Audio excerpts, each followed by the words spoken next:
e a honra de compartilhar essa mesa com o professor Marcelo, o professor Pedro e a professora Morgana. E queria também cumprimentar vocês pela própria ideia desse debate, que não é comum nos tempos que correm, juntando intelectuais e militantes partidários, políticos militantes ou militantes de organizações sociais. E, em segundo lugar, pelo fato de que a Perseu Abramo e o PT tenham esse hábito saudável de incluir a questão do debate internacional, das questões internacionais, com uma condição essencial e cada vez mais constringente da vida política e econômica das nações. Aliás, logo que eu recebi o convite do Paulo Vanucchi, já faz umas 2 semanas, eu lembrei e fui procurar e localizei, não é? Porque um texto que era transcrição de uma palestra que eu fiz há exatamente 25 anos atrás, aí em Brasília, no Congresso Nacional, a convite do deputado José Genuíno, para a bancada parlamentar do PT e para uma parte da direção nacional do PT, no dia 19 de janeiro de 2000. E o tema, se não me falha a lembrança, depois de um quarto de século, acho que o tema era mais ou menos o mesmo do seminário de vocês desse 6 de novembro. Tratava-se de discutir naquele momento, no final do século XX, 2000, não é? As grandes transformações do capitalismo, as grandes transformações do sistema internacional, não é? E como elas estariam constrangendo não apenas a trajetória do Brasil, mas, sobretudo, naquele momento, essa eu acho que era a preocupação central, não é? As perspectivas do Partido dos Trabalhadores depois de uma década de intensa política neoliberal no Brasil durante o período Fernando Henrique Cardoso. O presidente Lula já havia sido candidato 2 vezes, mas havia uma dúvida sobre como enfrentar a eleição de 2002, acho que foi, né? E afinal foi uma eleição vitoriosa. Mas o importante e o interessante, eu inclusive incluí essa transcrição dessa conferência como pós-fácil de um livro meu que lancei recentemente, né? É interessante não só pelo fato de que é uma conferência gigantesca, eu acho que ela durou umas 2 horas, ou mais de 2 horas e meia, falando uma manhã inteira no Congresso Nacional, e depois à tarde, foi uma tarde inteira de debate sobre... Também estavam na mesa como debatedores a professora Maria Conceição Tavares, que era militante do PT, e o professor Luiz Gonzaga Beluso. Enfim. Mas o interessante nesse artigo, né, de olhá-lo e relê-lo, né, e foi o que eu fiz, a primeira coisa que eu fiz ao começar a pensar nessa nossa conversa de hoje, não é? Foram 2 coisas, né? Uma é porque em 2000 a minha conferência naquele momento olhava para 25 anos antes e começava exatamente em 1975, na década de 70, com a crise norte-americana da década de 70, seguida da grande restauração ou revolução conservadora que começa nos anos 80, com Ronald Reagan, não é? Depois a vitória completa dessa restauração conservadora nos anos 90, com o fim da União Soviética, o fim da Guerra Fria, o fim do mundo comunista, com exceção da China, enfim, não é europeu, e uma espécie de perda de rumo da social-democracia europeia frente à apoteótica vitória liberal, cosmopolita e norte-americana dos anos 90. Olhava-se para trás e via-se isso. E o interessante é que, se vocês olham, se hoje a gente olha daqui para 2000, não é? São 25 anos também, e, portanto, completam-se 50 anos desse ciclo, não é?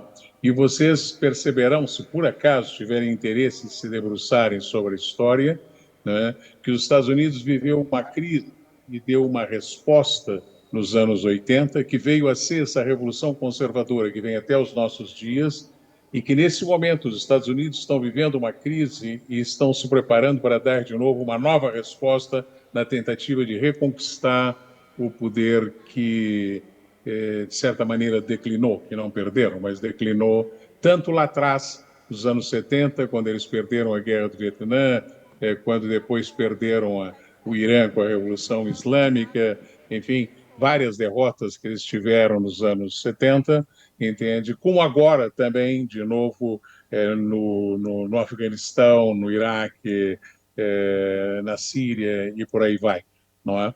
Então, existe uma estranha sintonia ou semelhança, uma analogia entre o que passou nos anos 70, 80 do século passado e esses anos que nós vamos viver agora para frente. Nesse sentido, é instrutivo olhar para trás. Até na sucessão do presidente Carter pelo presidente Reagan, mais ou menos análoga à do presidente Biden pelo presidente Donald Trump, não é? Eu, quando vi esse texto e lembrei desse debate no PT, talvez tenha sido a única vez que fui falar para os militantes e políticos do Partido dos Trabalhadores, não é uma reunião de intelectuais e militantes, e agora de novo, me deu uma enorme vontade de fazer essa exposição sobre esse texto para trás para frente, para ver como é que a história se move. Mas me dei conta que é impossível, a gente só tem 20 minutos e, portanto, eu vou cortar aqui e entrar direto na conjuntura atual e fazer duas observações, apenas que talvez seja o que cabe, se é que cabe nesse tempo que nos toca. Sobretudo, porque nós estamos, na verdade, como que sentados sobre um vulcão, né, numa conjuntura onde o sistema mundial está inteiramente estilhaçado em processo de fragmentação, em perda de ordem, em perda de regras, não é? Nós estamos vivendo uma situação excepcional, não é? De conflitividade por todo o mundo e de descontrole, isso com a inexistência de potências ou grupo de potências, mesmo que seja a OTAN, com capacidade de controlar conflitos que vão escapando, não é? Eu estive vendo uma estatística de 2021 para cá, nos últimos 4 anos, houve um aumento de 65% no número dos conflitos em todo o mundo e na extensão do território envolvido por esses conflitos, não é? No mesmo período em que a gente tem duas guerras simultâneas, uma já com mais de 2 anos, a outra com mais de 1 ano, a gente tem em pleno curso e assiste pela televisão absolutamente ah, espantado o genocídio de um povo visto pela televisão, não é? A gente tem agora, de repente, uma ressurgência do terrorismo na Síria. Vocês assistiram ontem um inesperado golpe de Estado na Coreia do Sul, que depois reverteu imediatamente. Hoje, ontem, agora caiu o governo Macron na França, pouco depois do governo de Olaf Scholz estar inteiramente de joelhos, derrotado eleitoralmente. Na România, por surpresa total, um candidato que tinha 4% de extrema-direita nacionalista e simpático à Rússia e, portanto, antipático à posição atual da União Europeia e da OTAN, ganhou as eleições, agora vai ter um segundo turno, mas, enfim, ganhou o primeiro turno em surpresa total, a Geórgia está um caos, não é? O Sudão está um caos, a África está isso é. E a sensação que você tem é que a conjuntura, o contexto internacional é impossível de ser sintetizado, não é? Numa conferência, para que falar em 20 minutos? Não há nenhuma possibilidade. Então, eu escolhi falar apenas de um fato absolutamente dramático que nós estamos vivendo e que talvez nem todos vocês tenham plena consciência de que estamos vivendo, não é? E daí decorre um paradoxo para todos os pacifistas e para a esquerda em geral. Vou tentar explicar isso e esse é o meu ponto. Qual é a situação absolutamente dramática que nós estamos vivendo? Estivemos vivendo nas últimas semanas, né? Talvez esteja desacelerando, mas pode estar em curso, não há como sabê-lo, não é? Mas eu diria mais ou menos assim, e o epicentro disso está na Ucrânia. Não, o epicentro da conjuntura internacional está na Ucrânia. Não adianta querer sair deslocado daí e falar de outra coisa. É aí que está. É aí que aí que está se jogando o futuro nesse momento, não é? Do sistema internacional. Pois bem, nesse conflito da Ucrânia, pelo menos de julho, junho para cá, não, houve uma decisão mais ou menos convergente, cada vez mais clara, cada vez mais convergente, pelo lado, pelo lado da OTAN e dos Estados Unidos, que estão de fato em guerra com a Rússia no território da Ucrânia, não é? Que foi consagrada na reunião de número 75, essa é a 75ª reunião da OTAN em Washington entre 9 de julho agora de 2024, não é? Nessa reunião que foi montada para ser uma espécie de demonstração de força, de consenso, de unidade, não mais em torno da Ucrânia, entende? Mas sim em torno à ideia de um ataque ao território russo. Essa era a questão que estava em discussão. A liberar a Ucrânia, leia-se, as forças da OTAN dentro da Ucrânia também, não é, de utilizarem mísseis balísticos de longa distância para atacar o território russo, o que significa um envolvimento mais direto, para não dizer escandalosamente direto, da OTAN em guerra com a Rússia. Então, e daí seguiram-se vários outros movimentos no tabuleiro europeu, que eu não vou ter tempo aqui de detalhar, na mudança da direção da OTAN, na mudança da direção do Conselho da Europa, a nova Relações Exteriores, chefe de Relações Exteriores da Unidade Europeia, tá? Não é? Que, de certa maneira, fecharam um bloco altamente belicista e decidido a esse ataque. Pois bem, pelo outro lado, e como resposta à percepção de que estava em escalada essa ideia de um first strike atômico contra a Rússia começa a fazer exercícios já muito mais na ponta, não é, de um ataque atômico contra a Europa, tá certo?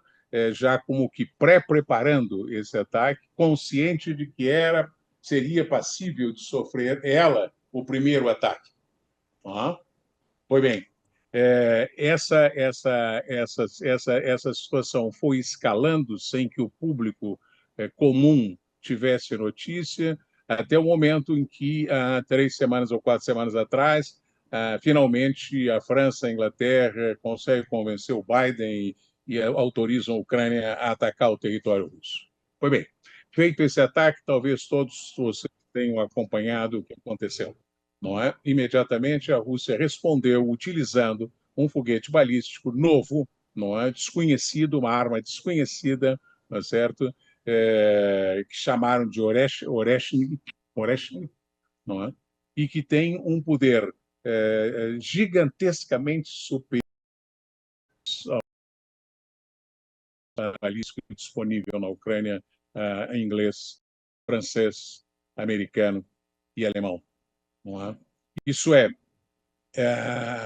Vladimir Putin já havia feito um discurso em 2018 das novas armas da Rússia e deixando claro, nós temos um armamento que é superior ao de vocês tecnologicamente, é mais destrutivo que o de vocês. Muito bem, ninguém deu atenção a esse discurso, tá certo? Pois agora os russos usaram uma parte desse armamento, aliás, nenhuma das armas que o Putin havia anunciado em 2018, é uma outra, tá certo? Com a capacidade de perfurar o solo, quase de uma bomba atômica, e, portanto, de liquidar todas as coisas que estão escondidas no subsolo da Ucrânia, ou da Alemanha, ou da Polônia, enfim, onde estão as bases da OTAN. Isso é, foi um aviso gigantescamente agressivo, tá certo? Mas surpreendentemente inteligente, porque foi feito sem arma atômica, porém deixando claro que é possível utilizar armamento atômico e atingir qualquer alvo dentro da Europa em poucos minutos, sem que exista defesa hoje nenhum dos países do mundo contra essa arma. Isso, mais ou menos, meus amigos, corresponde ao que os Estados Unidos fizeram em Hiroshima e Nagasaki em 1945, quando lançaram as duas e únicas bombas atômicas sobre população civil e a guerra acabou. Isso é onde toda a humanidade olhou e disse: contra isso não há o que fazer, está encerrado. Igual em 1991, os Estados Unidos bombardearam na Guerra do Golfo o Kuwait e o Iraque, né, com bombas teledirigidas que eram desconhecidas até então, e os generais de todo o mundo olharam aquilo e disseram: temos um poder superior aos demais no mundo, que são os Estados Unidos. Tá certo? É isso, de certa maneira, o que Putin tentou fazer com esse ataque foi é divertir. Tenho um armamento superior ao dos senhores, não é? Tá certo? Mas esses senhores seguiram avançando. E nós estivemos, até a semana passada, ou retrasada, na beira de um enfrentamento atômico. Eu digo na beira porque tenho otimistamente, não é, a ideia de que possam terem pesado na desaceleração dessa ofensiva liderada em última instância pelos Estados Unidos e um presidente que está em final de mandato, mas três coisas talvez tenham feito. A primeira, obviamente, foi a derrota do Joe Biden, ele diretamente, depois da Kamala Harris, não? Foi a desintegração súbita e simultânea do governo alemão, do governo francês, o Ken Steiner, o inglês que foi recém-eleito, está com o prestígio dele lá embaixo, enfim, quer dizer, houve a União Europeia fez assim, tá certo? E a terceira, que talvez seja um certo bom senso, que foi perceber e reconhecer que, se por acaso der um passo à frente, a destruição na Europa vai ser muito grande. Pois bem, frente a essa situação, o grande paradoxo é que hoje, no mundo, os pacifistas, e eu diria que todos os progressistas que são pacifistas, entende, olham e esperam pela intervenção de um novo presidente de extrema-direita, conservador, hiper-reacionário, Donald Trump, como sendo o personagem que vem para pacificar, que é um gigantesco paradoxo, mas é a situação que nós estamos vivendo e assim que há que olhar. Entretanto, eu diria a vocês que, a despeito da disposição de Donald Trump de tentar desativar o conflito da Ucrânia, o conflito de Gaza, não é? Vocês têm que ter claro o seguinte: duas ou três coisinhas. Uma, não é que Trump pode ter as excentricidades que quiser, ele não caiu do céu, ele não é uma invenção do zero. Os Estados Unidos têm duas grandes estratégias de longo prazo, uma democrata e a outra republicana, que foram desenhadas depois do fim da Guerra Fria. As duas apontam na mesma direção, seja quem for a pessoa que esteja no comando, e seja o caminho que ele adote. Isso é a manutenção da supremacia americana no mundo, né, contra qualquer tipo de contrincante poder que surja em qualquer lado. Isso vale para os democratas, vale para os republicanos. A diferença de Trump é que a sua estratégia, como ele diz, é pela força e, portanto, abandonando o messianismo catequético dos democratas, à la Blinken, Sullivan e outros, não é? Que são como monges ideológicos. A ideia do Trump é que a supremacia americana deve ser imposta com base nos interesses americanos e não em valores universais que não existem, entende? E pela força que os Estados Unidos têm, econômica, financeira, tecnológica, comercial. Ponto. Esse é o jogo. Tá certo? Pois bem, ele entrando com isso, e vou já terminando, porque eu acho que meus 20 minutos devem estar acabando, é uma corrida contra o relógio, né? Eu acho que isso posto, não é? A possibilidade do Trump com relação à China não deve mudar, porque, na verdade, a posição democrata e republicana com a China é mais ou menos a mesma, né? É convergente, tá certo? E, portanto, a China já foi declarada como o principal adversário dos Estados Unidos do século XXI. Está solto e encerrado. Portanto, não mudará nada. Pode haver acordo pontual aqui e ali, mas, por outro lado, a China está muito mais preparada do que no primeiro mandato do Trump, não será surpreendida mais pelo Trump, e, pelo que já começou a demonstrar, vai responder pau a pau cada ataque que o Trump fizer do ponto de vista comercial, tecnológico ou financeiro. No Oriente Médio, a posição dos democratas e dos republicanos é mais ou menos a mesma também, apesar de que os republicanos dão o dobro de apoio a Israel e, portanto, não é impossível que o Trump, em algum momento, permita, que nem o Reagan fazia, sempre com a mão de terceiros e não diretamente dos Estados Unidos, que Israel ataque o Irã. Não é impossível, não é impossível. Mas a situação está muito mais complicada do que no primeiro mandato dele, porque a Arábia Saudita se aproximou do Irã, a Turquia agora se aproximou do Irã e da Arábia Saudita para defender o Assad na Síria, portanto, o tabuleiro é extremamente mais complicado. Por fim, isso é o que importa, não é? Duas coisas. Com relação à Rússia, não é? Que é a grande diferença com os democratas, não é provável que a coisa seja simples. Não é provável que a coisa seja simples, porque Trump está pensando em propor uma negociação com a Rússia para resolver o problema da Ucrânia, não é? E dos territórios da Ucrânia que foram tomados pela Rússia, quando, na verdade, a Rússia considera a guerra na Ucrânia como uma guerra hegemônica, não é uma guerra contra a Ucrânia, é uma guerra contra a OTAN, contra os Estados Unidos, e que foi feita depois de que a Rússia ter apresentado, em dezembro de 21, entende, uma proposta para os Estados Unidos e para a OTAN para refazer os pactos geopolíticos do pós-Guerra Fria. Essa era a proposta. E é isso que a Rússia está se propondo. Ela não tomou a Ucrânia apenas para defender os russos que estão lá. Entendeu? Que as pessoas tentam tapar os olhos e não querer ver é que ela está questionando a ordem baseada em regras do Blinken, Biden, blá, blá, blá, blá, blá, e todos os acordos geopolíticos feitos depois do fim da União Soviética e da Guerra Fria.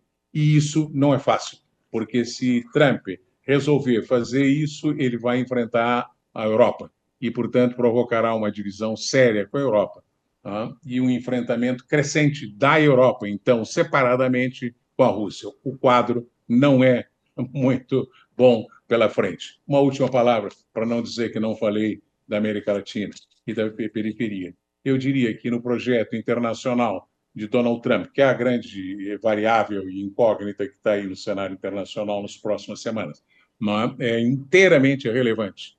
A África e a América Latina são inteiramente relevantes. Se a América Latina tiver alguma relevância, é graças ao Marco Rubio, que foi para a Secretaria de Defesa, e que esse, sim, apesar de ser um trumpista, republicano trumpista, é do tipo ideólogo neoconservador à la Blinken. Isso ideólogo messiânico, catequético, anticomunista, enfim, essa coisa toda, que deve fazer com que ele provoque a Venezuela, ou tente fazer na Venezuela o que o Ronald Reagan fez na Nicarágua, entende? Financiando os contras. E no caso do Brasil, certamente o governo americano, Donald Reagan, deverá utilizar a pressão econômica, sobretudo, chicotando por um lado e oferecendo bananas pelo outro.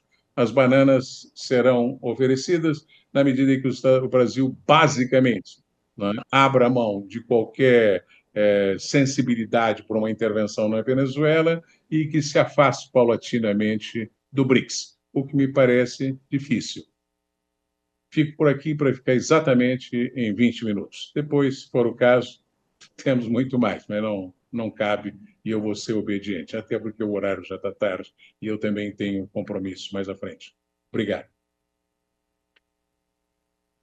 Obrigada, professor José Luiz Fiore.